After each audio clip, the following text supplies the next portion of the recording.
क्या आप अस्थमा से परेशान तो नहीं है, या आपकी खांसी में बलगम आता है, या सांस लेने में तकलीफ होती है?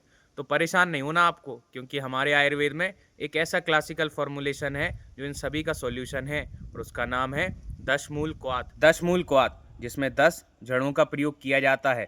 5 बड़ी जड़, जिनको हम बृहत पंचमूल के नाम से जानते हैं। उसमें पहला है गांधारी, दूसरा है शयोनाक, तीसरा है अग्निमंथा, चौथा है पाटला और पांचवा है बिल्वा। और इसमें 5 छोटी जड़ों का भी प्रयोग किया जाता है, जिनको हम हृस्व पंचमूल के नाम से जानते हैं।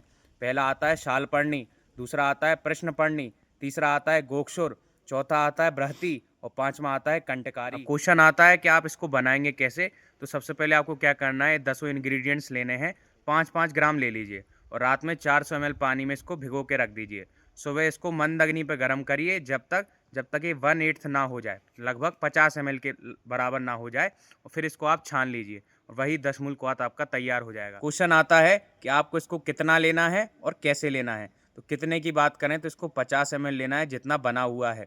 और कैसे लेना है तो पिपली चूर्ण के साथ लेना है, क्योंकि कहा गया पिपली चूर्णम संयुक्तम 10 मूली रसम पिबेत। जब आप इसको पिपली चूर्ण के साथ लेंगे तो क्या होगा, पार्श्व शूले ज्वरे श्वासम कासे श्लेष्मा समुद्भवे, पसलियों के दर्द को ठीक कर देगा, ज्वर को ठीक कर देगा, सांस की समस्या को ठीक कर देगा, और खांसी जो कि आपको बलगम के साथ आती है उसको भी ठीक कर देगा। अगर इसके फार्माकोडायनेमिक्स की बात की जाए, मतलब what the drug does to the body, drug body के साथ क्या करता है, तो सबसे पहला काम ये करता है एक्सपेक्टोरेंट, मतलब कफ को बाहर फेंक देता है। दूसरा काम करता है ब्रोंको डायलेटर, जो अंदर की श्वास नलियाँ सिकुड़ गई हैं, नैरो हो गई हैं, उसको ब्रॉड कर देता है, चौड़ा कर देता है।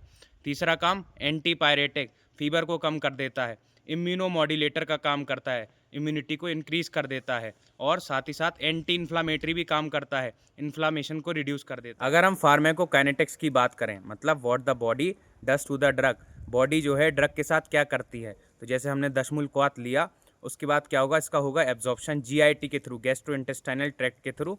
फिर इसका बॉडी में डिस्ट्रीब्यूशन हो जाएगा ब्लड स्ट्रीम के थ्रू। आफ्टर दैट इसका मेटाबॉलिज्म होगा लीवर में, जो कि नॉन पोलर कंपाउंड्स को पोलर कंपाउंड्स में कन्वर्ट कर देगा, ताकि ये बॉडी से आसानी से निकल सके।